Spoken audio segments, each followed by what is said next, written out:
Barrister Fuad, আমি আপনাকে এবং জনাব আনিস আলমগীরকে একই প্রশ্ন করতে চাই। এই পর্যায়ে একই প্রশ্ন করতে চাই। প্রথমে আনিস ভাইকে দিয়ে শুরু করি। আনিস ভাইকে শুনে আমরা আপনাকে শুনবো, কিন্তু প্রশ্নটি একই। আনিস ভাই, মার্কিন যুক্তরাষ্ট্রের সঙ্গে বাণিজ্য চুক্তি নিয়ে আমার দুটি প্রশ্ন সরাসরি। এই চুক্তি করার সময় বিএনপি এবং জামাতি ইসলামের সঙ্গে আলোচনা করা হয়েছিল কিনা, যেহেতু চুক্তিটি করা হয়েছিল মাত্র নির্বাচনের মাত্র 3 দিন আগে, এবং যদি এই চুক্তি দেশের জন্য লাভজনক না হয়, মানে অনেকেই বলছে যে এটা দেশের জন্য লাভজনক না, আপনি বলতে পারেন যে এটা লাভজনক, যদি না হয় তবে এই সরকারের তা বাতিল করা উচিত কিনা, এই প্রশ্নটারও আবার দুটি কখ আছে। কখ হচ্ছে এই চুক্তিটা যদি খারাপ হয় তাহলে তার দায় ডক্টর ইউনূসের পুরোপুরি নিতে হবে না, কিসের হবে কিনা, কিসের ভয়ে বা কাকে সন্তুষ্ট করতে এই চুক্তি তাকে করতে হয়েছিল। আমি একই প্রশ্ন ব্যারিস্টার ফুয়াদের জন্য, কিন্তু আমরা আনিস ভাইকে আগে শুনবো। জনাব আনিস আলমগীর। এই চুক্তিটা যে সময় হয়েছে তার পুরো কৃতিত্ব, পুরো বদনাম সবই তো ডক্টর ইউনূসকে নিতে হবে। এখন তারা যদি বলে, ইতিমধ্যে বলেছেও যে আমাদের পররাষ্ট্রমন্ত্রী বলেছেন যে এটা বিএনপি এবং জামাতে ইসলামের সাথে আলাপ করেছিল তারা, বাট জামাতে ইসলাম থেকে আপত্তিও জানানো হয়েছে, না এটা করে না। এটা যেই প্রক্রিয়ায় এই চুক্তিটা আসলে যে ক্লজগুলো এখানে আছে, আমি ব্যক্তিগতভাবে বিশ্বাস করি বিএনপি এবং জামাতে ইসলাম এই ধরনের একটা একপেশে চুক্তি কখনোই মেনে নেওয়ার কথা না। কারণ এখানে বাংলাদেশের ইচ্ছা অনিচ্ছাকে জলাঞ্জলি দেওয়া হয়েছে, বাংলাদেশের কৃষকদের স্বার্থ জলাঞ্জলি দেওয়া হয়েছে, বাংলাদেশকে একটা ইউএস পণ্যের ডাম্পিং প্লেস বানানোর চেষ্টা হয়েছে। এখানে সার্বভৌমত্ব হুমকির মুখে। আমি কার থেকে কি কিনবো, এবং আমি যদি এই একই রকম চুক্তি অন্যের সাথে করি তাহলে এই চুক্তি বাতিল করতে পারবে মার্কিন যুক্তরাষ্ট্র, এরকম অনেক ক্লজ আছে। এবং অনেক অপ্রয়োজনীয় পণ্য বাংলাদেশের ঘাড়ে দেওয়ার চেষ্টা হচ্ছে, বাংলাদেশ যেটার সক্ষমতাও নাই সেটাও কিনতে বলা হচ্ছে। তো সার্বিকভাবে আমি মনে করি যে এটা এমন একটা চুক্তি যেটা বাংলাদেশের স্বার্থ ক্ষুণ্ণ হয়েছে, এবং রাজনৈতিক দল হিসাবে আমি মনে করি না বিএনপি জামাত এত দেশ বিরোধী একটা রাজনৈতিক দল, বিদেশি স্বার্থে তারা এটা তাদের মানতেই হবে। এবং ইউনূস সাহেব ইলেকশনের 2 দিন আগে এটা বা 3 দিন আগে এটা স্বাক্ষর করবেন, সেটাতে তারা সম্মতি দিয়েছিল। এখন আপনার পরে ক্লজগুলোতে আসি, যে কথা আপনি বলছিলেন যে তারা এই চুক্তি বাতিল জি পারে কিনা, আমি মনে করি 100 বার পারার কথা। কারণ তাদের কাছে যদি দেশপ্রেম থাকে, তারা যদি এই দেশের সার্বভৌমত্বকে বিশ্বাস করে, এই দেশের জনগণের মানে আশা আকাঙ্ক্ষার প্রতিফলন দেখাতে চায়, তাহলে এই চুক্তি বাতিল করা উচিত। আমরা এই একই ধরনের চুক্তি, একই ধরনের জিনিস আমেরিকা আমাদেরকে এর আগেও গিলাতে চেয়েছিল, কিন্তু প্রসঙ্গক্রমে আসে শেখ হাসিনার কথা। শেখ হাসিনা ক্ষমতা হারানোর আগেও বলেছিল যে আমাকে এই চুক্তি করতে বলছে, আমাকে এই স্বার্থ চাচ্ছে, অনেকগুলো কথা উনি বলেছিলেন, যেটা আমরা ওই সময় অত গুরুত্ব দেই নাই। হয়তো ক্ষমতায় যখন থাকে তাদের কথাকে সবসময় যে গুরুত্ব দিতে হবে নট নেসেসারি, আমরা সেই দৃষ্টিভঙ্গিতে বলেছি যে হয়তো আমেরিকার প্রতি ওনার বিদ্বেষের কারণে এটা বলেছে। কিন্তু আজকের প্রেক্ষাপটে আমরা আজকে 5 আগস্টের পর থেকে যে সমস্ত কার্যক্রম হচ্ছে, তাই সেগুলোতে আমরা আসলে তো প্রমাণ পাচ্ছি যে এটা আমেরিকার একটা পুতুল সরকার ছিল ডক্টর ইউনূস, এবং আমেরিকার স্বার্থে উনি এই চুক্তিটা করেছেন এবং উনার স্বার্থেই করেছেন। এবং এখনো যদি এটা বাতিল না হয় তাহলে জনগণের কাছে রাজনৈতিক দলগুলো অবশ্যই জবাবদিহি করতে হবে।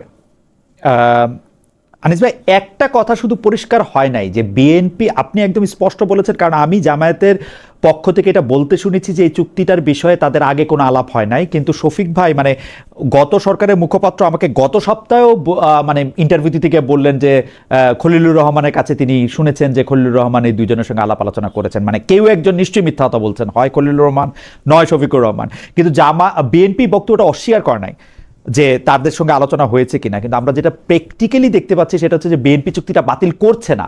বিএনপি কেন চুক্তিটা বাতিল করছে না বলে আপনার ধারণা?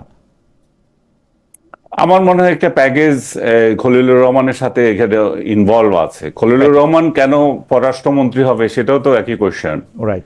তাহলে খলিলুর রহমান কি ওই ওই এই ধরনের কোনো গোপন আতাত করেছে কিনা যে আমি মার্কিন স্বার্থ দেখব? মার্কিনীরা হয়তো বলেছে খলিলুর রহমানকে আপনি দেখেন, সেই ধরনের কোনো ঘটনা থাকতে পারে, ওটা অস্বাভাবিক কিছু না। কিন্তু আমি মনে করি যে বিএনপি, যদি আপনি যেটা বললেন যে বিএনপি বলে নাই কিছু, সেটাও মানে নজরে নেওয়ার মতো বিষয়। কারণ সংসদে এত বিষয় নিয়ে কথা হয়, এত কিছু নিয়ে আলাপ হচ্ছে, দেশের মানুষ এটাকে ঘৃণা করে প্রত্যাখ্যান করছে যে চুক্তি, সেটা নিয়ে সরকারি এবং বিরোধী দল মানে কাকতালীয় ভাবে দুই দলের মুখে কষ্টে দিয়ে বসে আছে, তারা কেউ কথা বলে না। আনিস ভাই, এই পয়েন্টটা আমি একটু ব্যারিস্টার ফুয়াদকে মনে রাখতে বলবো তার আলোচনার সময়। ব্যারিস্টার ফুয়াদ, আপনি তো প্রশ্নটা জানেন, আমাদের একজন দর্শক আপনার উদ্দেশ্যে একটা প্রশ্ন করেছেন, সেটাও একটু বলে রাখি আর কি, একবারে প্যাকেজ ডিল। সেটা হচ্ছে জনাব ফুয়াদের কাছে প্রশ্ন, উনি কি আমেরিকার সাথে ইউনুসের বাণিজ্যিক চুক্তি সমর্থন করেন? যদি সমর্থন না করে থাকেন তাহলে ইউনুসকে নিয়ে উনার এখনকার ভাবনা কি? আপনি যদি এই চুক্তিটা, আপনি প্রশ্নটা শুনেছেন, আনিস ভাইয়ের বক্তব্য শুনেছেন, দর্শকের মন্তব্য শুনেছেন, আপনি যদি আমাদের একটু বলেন, কথা বলেন। ধন্যবাদ। চুক্তির সাবস্ট্যান্সে যাবার আগে আমার প্রথম অবজারভেশন হচ্ছে যে এই চুক্তিটাকে কেন্দ্র করে যেই বক্তব্য এবং ইস্যু আমাদের গণমাধ্যমে আসছে, এইটা একটা ইন্ডিয়ান ন্যারেটিভ বলে আমি মনে করি আর কি। কারণ এই চুক্তির মধ্য দিয়ে আপনার এক্সপোর্টের জায়গা থেকে সবচেয়ে বেশি ক্ষতিগ্রস্ত হবে যাদের সাথে আমাদের বাইল্যাটারাল ট্রেড আছে, সেটা হচ্ছে ইন্ডিয়া। এবং দেখেন, একটা চুক্তিকে বারবার বলা হচ্ছে ক্ষমতা থেকে যাওয়ার আগে 3 দিন আগে একটা করেছে। আপনারা এটা ভালোভাবে বুঝবেন যে এটার গোড়াটা কোথায়। এই বিষয়টা ট্রাম্প ক্ষমতায় আসার পরে সারা দুনিয়ার উপরে রেসিপ্রোকাল ট্যারিফ চাপায় দিয়েছে, যে তুমি আমার গুডসের উপরে যত শতাংশ ট্যারিফ দিবা, আমি তোমার গুডসের উপর অত শতাংশ ট্যারিফ দেবো। There is no free chance আর কি। এবং সেটার মাধ্যমে কিন্তু সারা দুনিয়া এফেক্টেড হয়েছে। তার যে historical European allies, south America থেকে শুরু করে সব জায়গায়। এবং এই ট্যারিফ ওয়ারে যে নেগোসিয়েশন চলেছে, সেইটা যদি আজকে ভারতের মতো আমাদের উপরে 50% হইতো, তখন আমরা আসলে কি আর্গু করতাম, কোন পয়েন্টে আমরা থাকতাম? তো সেইখানে এই ট্যারিফের জায়গাতে আমরা 19%-এ আমাদের তখন অ্যাডমিনিস্ট্রেশন যারা ছিলেন, বাণিজ্য, ফরেন, সবাই মিলে সেটা করেছেন। এবং আমরা কিন্তু সবাই এটাকে অ্যাপ্রিসিয়েট করেছি যে ট্রাম্পের যে ট্রেড ওয়ার যেটা উনি চাপিয়ে দিয়েছেন সারা দুনিয়াতে, সেখানে এরকম একটা ডিল করতে পারার কারণে। কারণ এইরকম নেগোসিয়েশন এই লেভেলের ট্যারিফে নিয়ে আসতে পারছে খুব কম সংখ্যক দেশ। দ্বিতীয়ত হচ্ছে যে দেখেন আর্গুমেন্টে, দ্বিতীয় আর্গুমেন্টের দরকার, দ্বিতীয় আর্গুমেন্টের কোনো দরকার নাই। আপনি যেহেতু মনে করতেছেন চুক্তিটা ভালো এবং সেটা ইন্ডিয়ান নেগেটিভ, তাহলে তো আর বিএনপি এটা বাতিল করবে কেন? সেটা ঠিকই আছে। না, শেষ আছে, এটা বক্তব্য আছে। না, আমি এই মাঝখানে একটু প্রশ্ন করতে চাই ব্যারিস্টার ফুয়াদ আপনাকে, আপনি অনুমতি দিলে আমি একটু আপনার কাছে একটু দুইটা বিষয় একটু আমি জানতে চাইছিলাম। 1 নম্বর কথা, আপনি বলতেছেন যে বক্তব্য গণমাধ্যমে আসছে তা ইন্ডিয়ান নেগেটিভ। আমি বিনয়ের সাথে আপনার এই বক্তব্যের সাথে দ্বিমত পোষণ করি। আমি মনে করি চুক্তিটা খারাপ হয়েছে। আমি আপনাকে পয়েন্ট করে দেখিয়ে দিতে পারবো। আমি 36 পৃষ্ঠা চুক্তিটা পড়েছি, আমার কাছে মনে হচ্ছে এটা খুবই খুবই খুবই বাজে। আমিও পড়েছি। হ্যাঁ, বাজে চুক্তি হয়েছে। সেকেন্ড, ওই সময় টেরিফ 39% ছিল না, ওই সময় টেরিফ ছিল 20%। যখন চুক্তিটা হয় সে 20% থেকে নামিয়ে এটা 19% আনা হয়েছে। থার্ড, আপনি এটা রিসিপ্রোকাল টেরিফের কথা যেটা আপনি বলেছেন, এই চুক্তি হওয়ার আগেই সেই রিসিপ্রোকাল টেরিফ আসলে যুক্তরাষ্ট্রের বিচার কাঠামোতেই সেটা বন্ধ হয়ে গেছে। এবার আসি ফোর্থ কথায়, এইটার কোনো টাইম বাউন্ড ছিল যে আপনি এটা 9 তারিখে করবেন, 13 তারিখে না, বা 15 তারিখের মধ্যে করবেন, এরকম কোনো টাইম বাউন্ড কোথাও ছিল না। Last but not the least, আমরা এই চুক্তিতে কি কি করতেছি সেইটা ওই সরকার আমাদের একটু বারের জন্য আমাদেরকে জানায় না, এটা গোপন করে রাখছে। আপনি এটাকে ইন্ডিয়ান নেগেটিভ বলতে পারেন, ইন্ডিয়া ক্ষতিগ্রস্ত হতে পারে। আপনি আমাদের জেনারেশনের চেয়ে বয়সে ছোট, কিন্তু বুদ্ধিতে, উচ্চতায়, ওজনে সবকিছুতে বড়। আমি আপনাকে সিম্পল ম্যাথটা করতে বলবো যে এটাতে লাভ আমেরিকার হচ্ছে নাকি ইন্ডিয়ার কম হচ্ছে নাকি বাংলাদেশের হচ্ছে। আপনি প্লিজ অঙ্কটা করবেন আরেকটা সময়। আপনি এটা প্রথম কথা হচ্ছে, আমি তো এটা শেষ করি নাই আমার আর্গুমেন্টের জায়গাটা। দ্বিতীয় হচ্ছে যে ন্যারেটিভের বাইরে এসে যেই সাবস্ট্যান্টিভ ডিসকাশনটা দরকার ছিল আমাদের, সেই ডিসকাশনটা আমাদের গণমাধ্যমে আমরা দেখতে পাচ্ছি না। এখন দেখেন আমরা কি জিনিস করি। আনিস ভাই ডাম্পিং গ্রাউন্ড বলছেন কৃষি পণ্যের, আমরা কি ইন্ডিয়ান কৃষি পণ্যের ডাম্পিং গ্রাউন্ডে পরিণত হই নাই? গত 50 বছরে আমার চাল, ডাল, আলু, পেঁয়াজ যাই লাগে, আমার এই যে প্রায় $20 বিলিয়ন আমি জিনিসপত্র কিনি, আপনার বৈধ অবৈধ ব্ল্যাক মার্কেট সবকিছু মিলায়। তো সেইখানে আপনি আমেরিকার মতো একটা দেশের সাথে নেগোশিয়েট করবেন কোন কোন জায়গাতে? দেখেন যেই তুলাটার ব্যাপারে বলা হচ্ছে 2.5 to 3 বিলিয়ন ডলারের কটন, যেটা ইন্ডিয়া থেকে আনা হতো, এটা এখন আমেরিকা থেকে আনা হবে। এটার বিনিময়ে আমেরিকা কি বলছে, সে হচ্ছে এই কটনটা ব্যবহার করে যেই যেই পণ্য তৈরি করা হবে, বাংলাদেশে ম্যানুফ্যাকচার করা হবে, সেটা ডিউটি ফ্রি অ্যাক্সেস পাবে আমেরিকার মার্কেটে। এখন এই রকম প্রত্যেকটা জায়গাতে গিয়ে না না আমি যেটা না না বেরসে ফুয়াদ, আমি খুবই দুঃখিত যে আমার মানে আপনার মতো মানে আপনি ডিউটি ফ্রি অ্যাক্সেসের কথা বলতেছেন, আপনি কি ওই তুলাটার জন্য, প্রথম কথা বাংলাদেশ তুলার জন্য ইন্ডিয়া থেকে তুলা, কিন্তু বাংলাদেশের তুলার বেশিরভাগ বাজার ছিল হচ্ছে পাকিস্তান, আজারবাইজান, মধ্য এশিয়ার দেশগুলি এবং তুরস্ক থেকে শুরু করে তুর্কমেনিস্তান পর্যন্ত অনেক জায়গা থেকে বাংলাদেশ তুলা এটা করতো। এটার চীন থেকে তুলা গেছে। আমি বলি আপনার লিড টাইম এখানে অনেক গুরুত্বপূর্ণ। ভিয়েতনাম থেকে আমাদের মানে আপনি কখন তুলা আনবেন, আনতে কত সময় লাগবে, যাইতে কত সময় লাগবে, আপনি খালাস করতে কত সময় লাগবে, এই লিড টাইম ভেরি ইম্পর্টেন্ট। এবং সেইটার আসা যাওয়ার খরচ এবং সেইটার টেরিফ প্লিজ একটু গুণ করে দেখবেন। আপনি আমার কথা শোনার দরকার নেই, আপনি বিজিএমইতে যারা এই তুলা আইনা ফেব্রিক বানায়া কাপড় বানায় তাদের সাথে আপনি একটু কথা বলবেন। আমি এই যে এক এক করে আসতেছে, আপনারা মানে ইন্টারফেয়ার করতে হবে না, আমি শেষ করে ফেললে। জি, আর্ট পয়েন্ট হচ্ছে ইতিমধ্যে আমি এই ব্যাপারে বলেছি যে একটা পার্লামেন্টারি কমিটি করে দেওয়া দরকার, ক্রস পার্টি। বাংলাদেশের যে কোনো চুক্তির ব্যাপারেই আমরা এর আগে আওয়ামী লীগের সময় দাবি করেছি না, যে ইন্ডিয়ার সাথে করা ট্রান্সশিপমেন্ট, আদানির এগ্রিমেন্ট গুলো পাবলিক করা হোক, রিভিজিট করা হোক। আমরাও বলেছি যে এই চুক্তিটা রিভিজিট করার অপশন তো ওখানে আছে। তো সেইখানে যেখানে যেখানে আমার সেই অপশনটা রিভিজিট করবার স্পেস আছে, আমি কেন একটা ক্রস পার্টি কনসেনসাসে আসতেছি না এখানে? মানে চুক্তিটার সাবস্টান্সে আপনি তো নেগোশিয়েট করার সুযোগ আছে। আপনি এখনই পক্ষে বিপক্ষে মানে ইন্টারিম অ্যাডমিনিস্ট্রেশন একে জানাইছি কিনা ওকে জানাইছি কিনা, এটা একটা চলমান প্রসেস। 1 বছরের উপর ধরে এটা নেগোশিয়েটেড হয়েছে। ফ্রি ট্রেড এগ্রিমেন্ট আমেরিকার সাথে বহু দেশ নেগোশিয়েট করতেছে। এখন আপনি এটা বলতেই পারবেন, আমেরিকার মতো একটা দেশের সাথে আমাদের নেগোশিয়েট করার ক্যাপাসিটির জায়গাতে আমরা কি আসলে খুবই আপার হ্যান্ডে থাকি? এরকম তৃতীয় বিশ্বের দেশগুলো কি সেটা করতে পারে? সেই ক্যাপাসিটি আমরা ডিসপ্লে করতে পারি নাই, হিস্টোরিক্যালি পারি নাই, শুধু এইবার না। তো এই জন্য যেটাগুলো আপনাকে বলেছি যে আমাকে ইন্টারাক্ট করার দরকার নাই, আমার যেটা আমি প্রস্তাব করেছি অলরেডি পাবলিক প্লেসে, একটা ক্রস পার্টি কমিটি করে দেন। এখনো তো স্ট্যান্ডিং কমিটি হয় নাই, যারা এটা পুরোটা রিভিজিট করুক, কোথায় কোথায় আমার দেশের স্বার্থ সংরক্ষিত হচ্ছে না। আপনার মনে থাকার কথা, ভারতের মাধ্যমে প্যারিসের প্রাইম মিনিস্টার আসছে না, শেখ হাসিনার একেবারে শেষের দিকে আমাদের উপরে কতগুলো এয়ারবাস চাপিয়ে দেয়, এরকম চুক্তি হওয়ার সম্ভাবনা তৈরি হয়েছিল কিনা? সেখানে দেখেন প্রতিবারই সুপার পাওয়াররা আমাদের মতো তৃতীয় বিশ্বের দেশগুলোকে এভাবে ম্যানিপুলেট করে। এই করাটাকে আপনি কিভাবে ডিল করবেন? তারপরে ট্রাম্পের মতো একটা পাগল আছে, আপনার ম্যানিয়াক প্রেসিডেন্ট ওখানে আছে।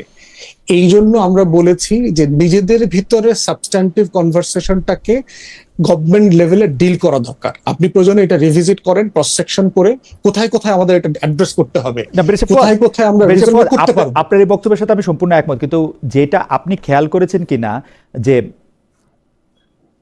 জনাব খলিলুর রহমান যিনি এখন পররাষ্ট্রমন্ত্রী, তিনি বলতেছেন যে এটা বিএনপি এবং জামায়াতের সঙ্গে আলোচনা হয়েছে। জামায়াতের নেতা স্পষ্ট বলেছেন জামায়াতের সাথে এইসব বিষয়ে কোনো আলোচনা হয় নাই। বিএনপি নেতা এই ব্যাপারে কোনো রকম কোনো কথা বলে না, কিন্তু বিএনপির পক্ষ থেকে কেন এই চুক্তিটা বাতিল করা হবে না সেটা নিয়ে অলরেডি বলা হয়ে গেছে।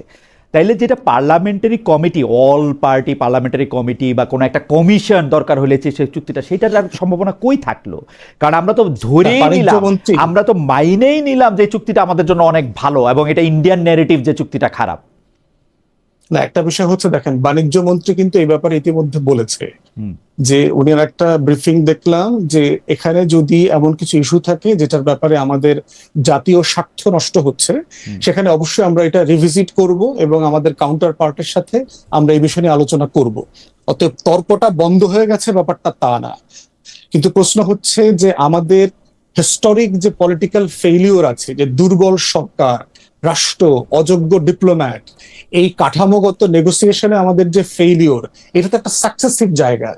আপনি সাডেনলি সেই জায়গা থেকে এটা আশা করতে পারবেন না যে আমরা একটা ডক্টর মোহাম্মদ ইউনূসের 3 দিন ছিল, তো উনার তো এটা নেয়ার দরকার ছিল না। উনি তো আর পলিটিক্স করবেন না, উনি আর পরে থাকবেন না। যদি পার্টিগুলোকে জানায় থাকে তাহলে সমস্যা কোথায়? বিষয় হলো যে পার্টিগুলিকে জানায় নাই তো, জামাত ইসলামী বলছে যে তাকে জানানো হয় নাই।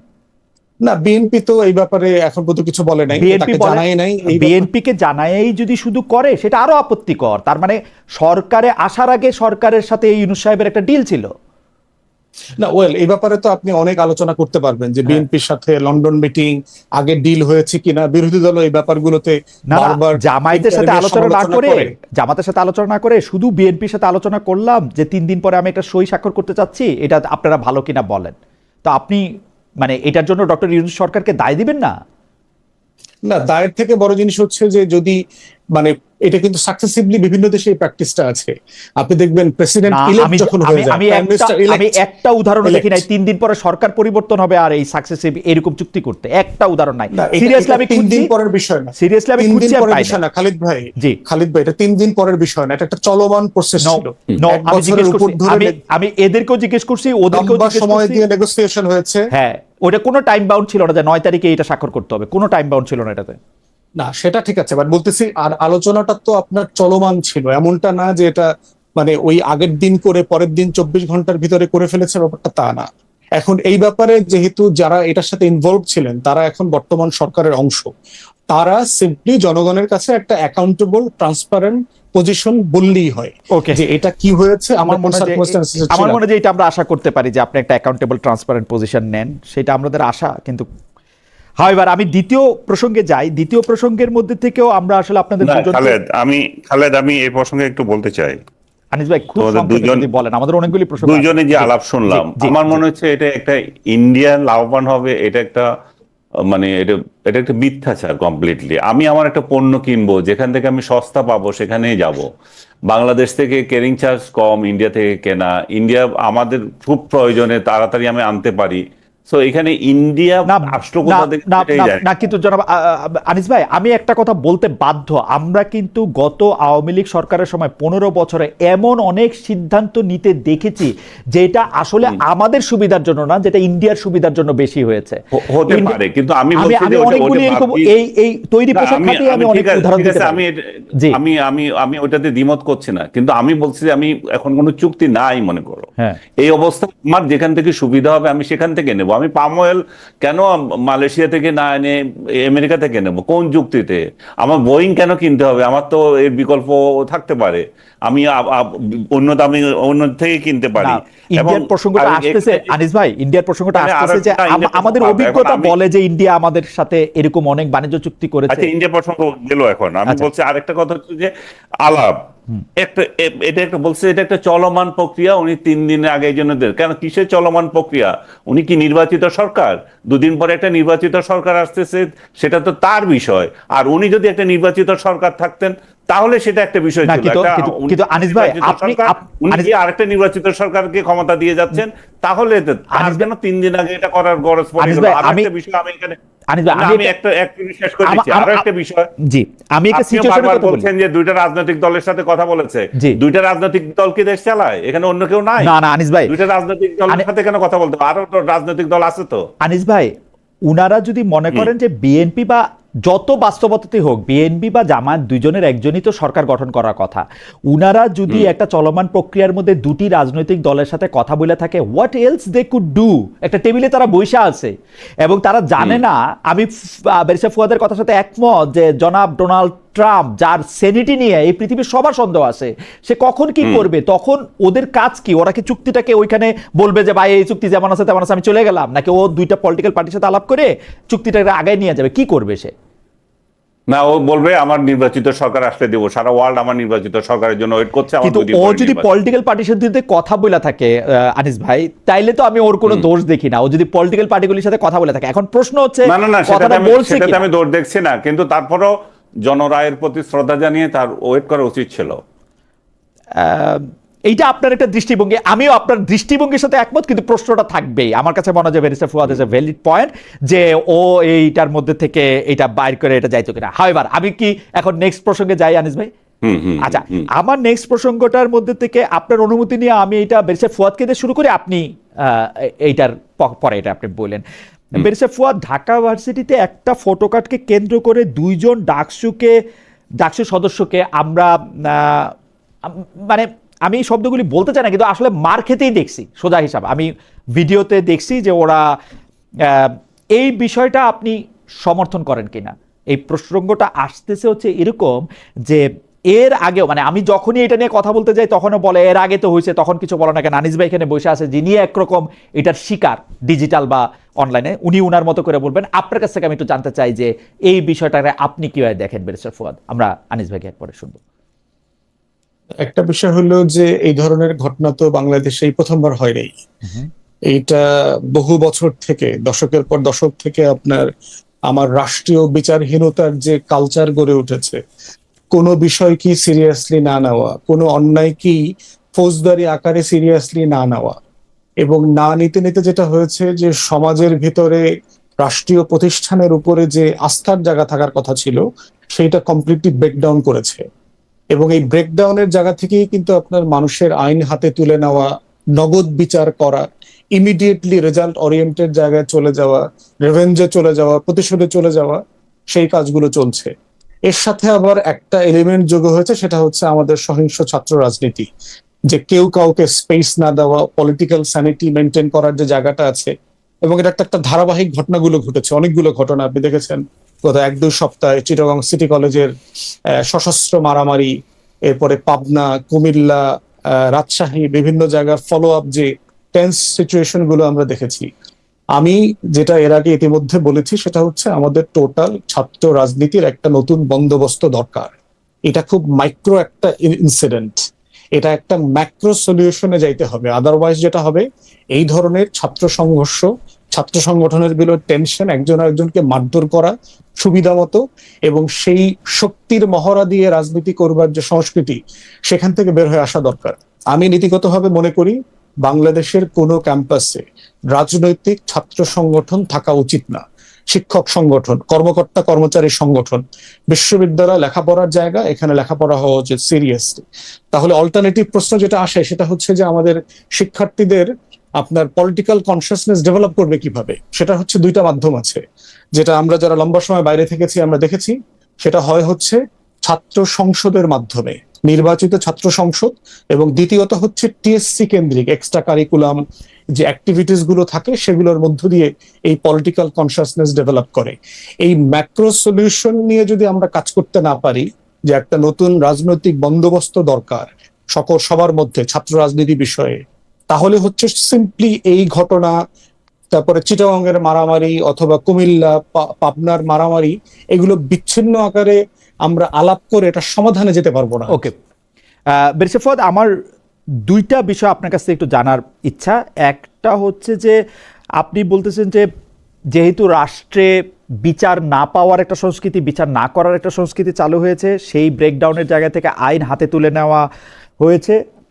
আমার প্রশ্ন, আমি এই ধরনের কথা আপনাকে বহুবার বলতে শুনেছি, আসলে আপনার মতের এই জায়গায় আপনি আসলে খুবই কনসিস্টেন্ট আছেন। আমার প্রশ্ন হচ্ছে যে এই আইন হাতে তুলে নিয়ে কি বিচার প্রক্রিয়ার উপরে আস্থা ফিরিয়ে আনা সম্ভব? এক। দুই, আমরা কিন্তু বিচার হয় না বইলা, বা বিচার বড়লোকের হাতে বা আওয়ামী লীগের হাতে চলে গেছে বইলা আমরা এরকম করতেছি, ব্যাপারটা এরকম না। আমি আপনাকে অসংখ্য উদাহরণ দিতে পারবো যে ব্রিটিশ আমল থেকে আমরা চোরকে যদি পাকড়াও করতে পারি, তাকে গাছের সঙ্গে বেঁধে তাকে গণপিটুনি দিয়ে মেরে ফেলতে দ্বিধা করি নাই। আমরা বিভিন্ন অঞ্চলে খেজুর কাটা দিয়ে চোখ তুলে ফেলার শাস্তি খুব উৎসব করে দিয়েছি।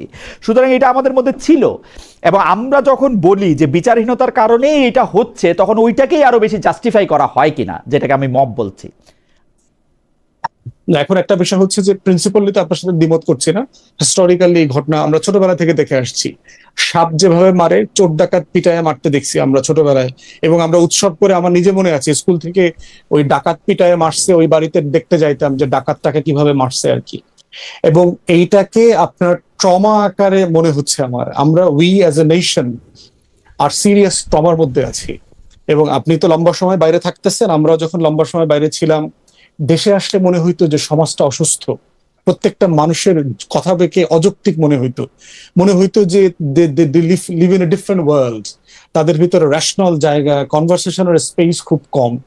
তো এই ট্রমাটা আমাদেরকে খুব হন্ট করতেছে, পুরো জাতিকে, প্রত্যেকটা সেক্টরকে, এবং এটার কোনো কাটপেস সলিউশন নাই। এটার সলিউশন হচ্ছে অধিকতর গণতন্ত্র, অধিকতর আইন চর্চা করা, অধিকতর আইনের শাসনের এবং জন্য শূন্য লড়াই করা। আইন নিজের হাতে তুলে নেওয়া। একদম। এবং একটা জায়গাতে এসে এটা সেটেল ডাউন করতে হবে পলিটিক্যাল কালচারের জায়গাতে।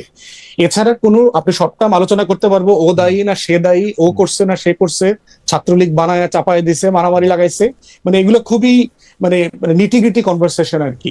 মানে আপনি যদি একটা ম্যাক্রো রেজলিউশনে যেতে চান, এবং আমি ইতিমধ্যে আহ্বান করেছি মাননীয় প্রধানমন্ত্রীকে, বিরোধী দল যারা সংসদে আছেন এবং বাইরে ক্রিয়াশীল রাজনৈতিক দল, সবাইকে আপনি চায়ের জন্য ডাকেন, কনভারসেশনের একটা প্রোটোকল তৈরি করেন যে আমরা কতটুকু পর্যন্ত কথা বলবো না। দেখেন খালেদ ভাই, আপনি তো চেনেন যে আমি হাসিনার ফ্যাসিবাদের বিরুদ্ধে তো খুব স্ট্রংলি কথা বলেছি, কিন্তু আপনি কি কোনোদিন আমি হাসিনাকে একটা স্ল্যাং বলেছি, একটা গালি দিয়েছি বলতে পারবেন? কোনোদিন বলি নাই। কারণ আমি তার পলিসি, তার গভর্নেন্স নিয়ে সমালোচনা বেরসে ফুয়াদ, করছি। এইখানে আমার একটা প্রশ্ন আছে, যারা হাসিনাকে নিয়ে স্ল্যাং বলেছে তাদের ব্যাপারে আপনার মানে দৃষ্টিভঙ্গি কেমন ছিল? যেমন সমালোচনা করেছি, সমালোচনা করেছি। আমি বলি না বলে আমার এটা অনেক বড় অপরাধ হয়ে গেছিল, বা আমি কারণে এই স্ল্যাং বলি না, মানে আপনি দেখবেন বলেছি। হ্যাঁ, ওইটা আমার পজিশন কনসিস্টেন্ট, যে ওইটাও আমি কোনো সময় কন্ডন করি নাই, কারণ আমার পজিশন হচ্ছে গভর্নেন্স ইস্যুতে শাসন করছে ব্যাডলি, এটা সমালোচনা করতে হবে। এবং আপনার এটা মনে থাকার কথা, আপনার সাথেও বলেছি, তারেক রহমান, আপনি দেখবেন যে ওই যে যুব দলের একটা ছেলে পাথর দিয়ে একটা ছেলেকে মেরে ফেললো পুরান ঢাকায়, তারপরে ক্যাম্পাস গুলোতে দেখবেন তারেক রহমানকে নিয়ে কি ধরনের বাজে স্লোগান দেওয়া হয়েছে, 1 2 3 4 হাবিজাবি এগুলো বলেছে। তখনও কিন্তু কনসিস্টেন্টলি আমি এটা সমালোচনা করেছি যে বিএনপির বক্তব্যের সমালোচনা করেন, তারেক রহমানের পলিসির সমালোচনা করেন, কিন্তু ব্যক্তিগতভাবে স্ল্যাং বলা খুবই চমৎকার কনসিস্টেন্ট পজিশন। আমার মনে হয় যে বেরসে ফুয়াদ খুবই চমৎকার বলেছেন। আমরা একটু জনাব আনিস আলমগীর থেকে শুনি। জনাব আনিস আলমগীর, আইন নিজের হাতে তুলে নেওয়া বরং মানে এর কারণ হচ্ছে যে যেহেতু আমরা একটা বিচারহীনতার দেশে বা বিচারহীনতার সময় দিয়ে যাচ্ছি, কিন্তু আমাদের এখন আসলে এটা থেকে ফিরে আসা প্রয়োজন। আপনার মন্তব্য আমরা একটু শুনতে চাই। আমরা শুধু বিচারহীনতার জন্য আইন হাতে তুলে নিচ্ছি তা না, আমি কিন্তু এটা স্বীকার করি না। আমি মনে করি যে আমরা আমাদের ক্ষমতা প্রদর্শনের জন্য আইন নিজের হাতে তুলে নিচ্ছি। আমরা যখন ডক্টর ইউনূসের শাসন আমলে সারা দেশে মব হচ্ছিল, তখন কি বিচারহীনতার জন্য তারা এগুলো তুলে নিয়েছিল? তারা অধিকাংশ ক্ষেত্রে আপনি দেখবেন তাদের সংঘবদ্ধ শক্তি প্রদর্শনের জন্য তারা এটা করেছে, এবং যা ইচ্ছা তা করেছে। এখন স্বীকার করছে তারা অনেকেই, আমরা টিচারকে পাত্তা দিই নাই, আমরা মন্ত্রীকে আটক করেছি, আমরা অমুককে ধরেছি, তমুককে পুলিশে দিয়েছি। তার মানে হচ্ছে কি? তার মানে হচ্ছে তাদের ক্ষমতা প্রদর্শনকে তারা এখানে গুরুত্ব দিয়েছে। যেই প্রসঙ্গগুলো আপনি তুলছেন, ঢাকা ইউনিভার্সিটির যেটা হলো, একজন সুস্থ বিবেকবান মানুষ হিসাবে কেউ তো এটা সাপোর্ট করতে পারে না যে কেউ থানাতে গেল, থানাতে গিয়ে তাকে পিটাবে। এটা তো কোনোভাবেই হতে পারে না। কিন্তু সেই থানাতেই আপনি যদি কিছুদিন আগে খেয়াল করেন, আজকে 50 দিন হলো, একটা মেয়ে, ইমি নামে একটা মেয়ে, সেই থানার সামনে সে বঙ্গবন্ধুর 7ই মার্চের ভাষণ বাজিয়েছিল। সেই জন্য তাকে কিন্তু যে 2 জন ব্যক্তিকে মার দেওয়া হলো, সেই 2 ব্যক্তি কিন্তু মব করেছিল এবং তাকে তুলে দিয়েছিল। এবং এই 2 ব্যক্তি, যদি আপনি এদের ইতিহাস যদি দেখেন, তাহলে দেখেন একজন শিক্ষককে পিটাচ্ছে, শিক্ষককে দৌড়াচ্ছে ঢাকা ইউনিভার্সিটিতে। আপনি দেখেছেন সেই ভিডিওগুলো, আমি বিস্তারিত আর প্রয়োজন নাই মনে হয়।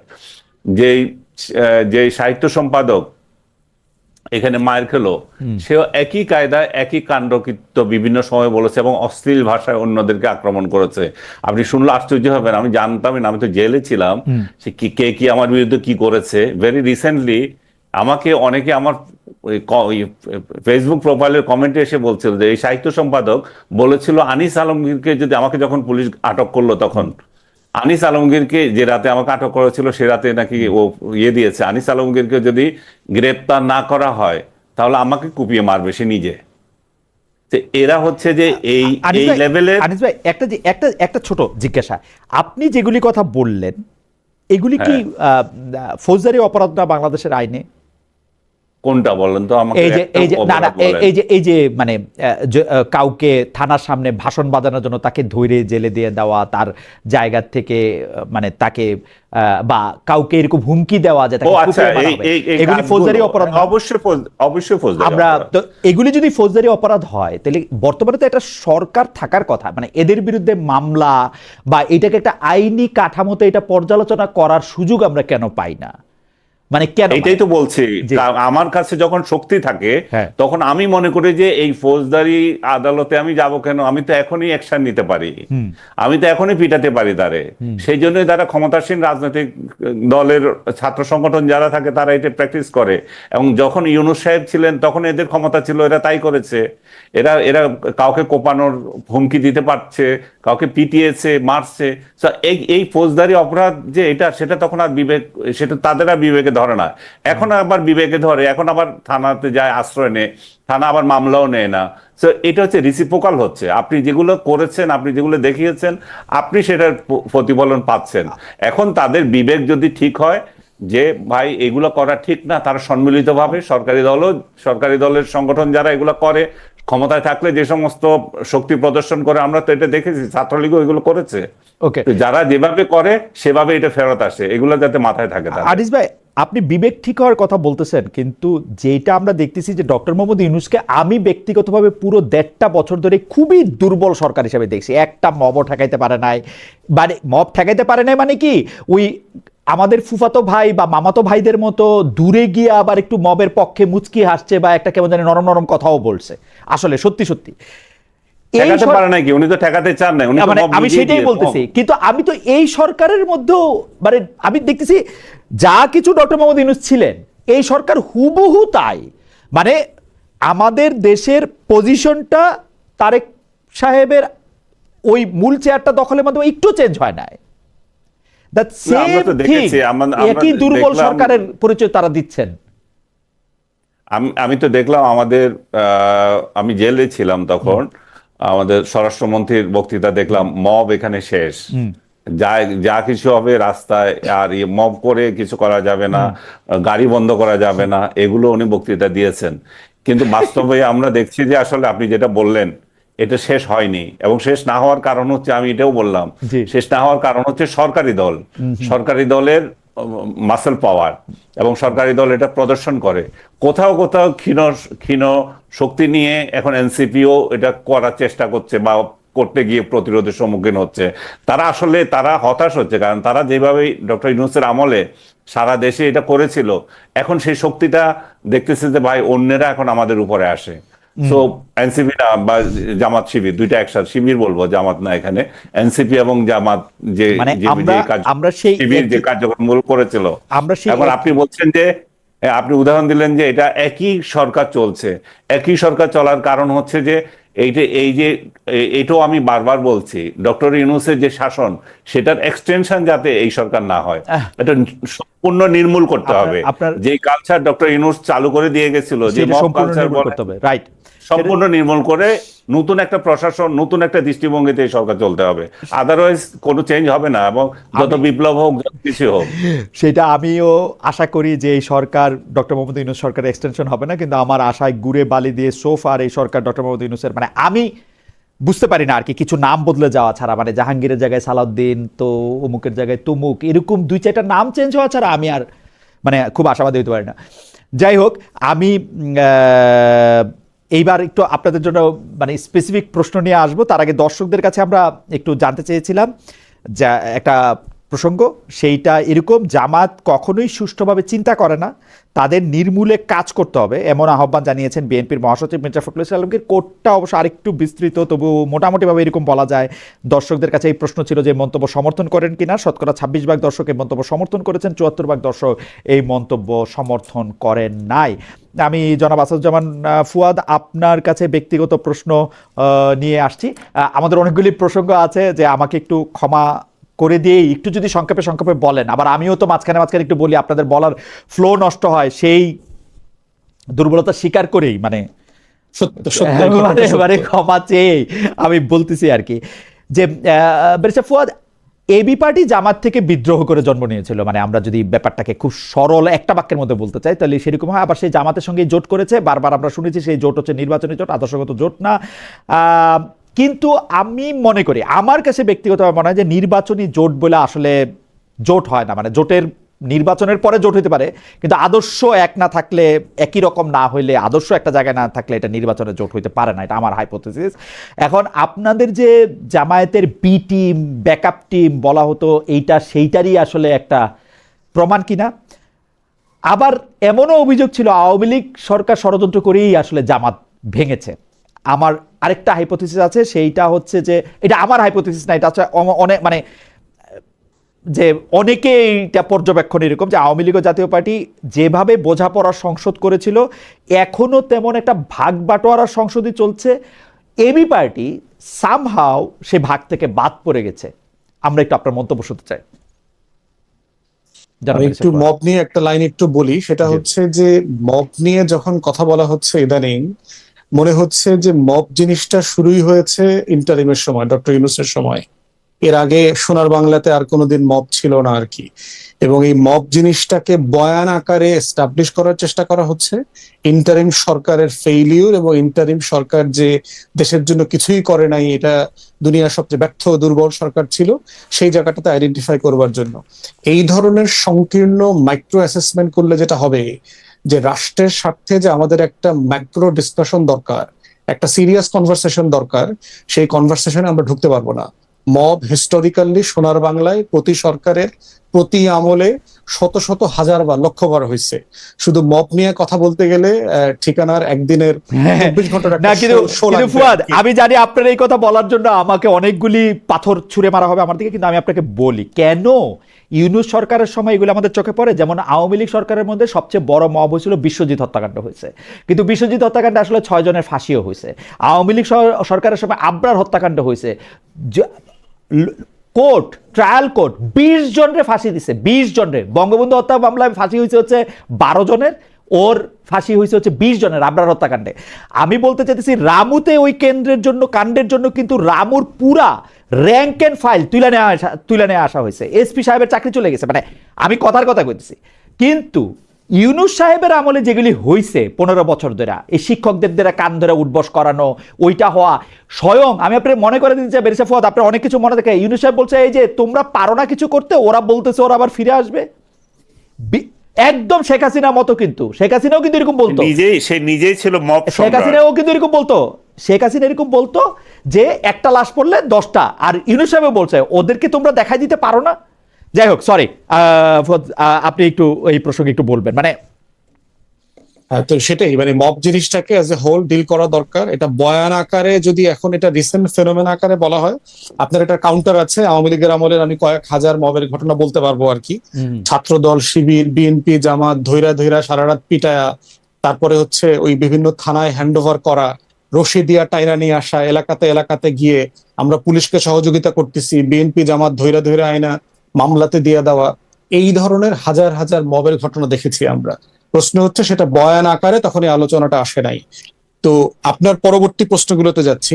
একটা হচ্ছে এবি পার্টি নিয়ে যে আলোচনাটা আছে, এটা খুব পুরাতন আলোচনা, এটা আপনি নিজেও এর আগে এই প্রশ্নগুলো আমাদেরকে করেছেন যে আসলে আমরা কি জামাতের বিদ্রোহী গ্রুপ, বি টিম, এটা কি আওয়ামী লীগ ডিজিএফআই কে দিয়ে আমাদেরকে করেছে। এখন একটা বিষয়কে দেখেন যে গত 6-7 বছরে এবি পার্টির রাজনৈতিক বক্তব্য, বয়ান, এর কোনোটার সাথে কি আপনি জামাতের রাজনৈতিক বক্তব্য, তার যে ইসলামী রাজনীতির বয়ান, তার কোনো জায়গাতে মিল খুঁজে পান কিনা? এটা একটা বেঞ্চমার্ক হইতে হবে যে আপনি যখন বি টিম বলবেন, যেমন আমরা বলি না অনেকগুলা বাম দল, সিপিবির বি টিম, এটা ওইটা বলতে পারবেন, কারণ দেখবেন যে সবাই একই ভাষায়, একই বক্তব্যে, একই মার্কসিস্ট থিওরি নিয়ে তারা কথা বলছে। আপনি দেখবেন আমার পলিটিক্সের ন্যূনতম ইসলামী রাজনীতি অথবা জামাতের রাজনীতির কোনো বক্তব্য, বয়ান, কর্মসূচি আছে কিনা, প্রথম কথা। দ্বিতীয় কথা হচ্ছে যে আমি যদি আওয়ামী লীগের বি টিম হইতাম, ডিজিএফআই আমাকে বানাইছে জামাত ভাঙার জন্য, তাহলে আমাকে নিবন্ধন দিল না কেন?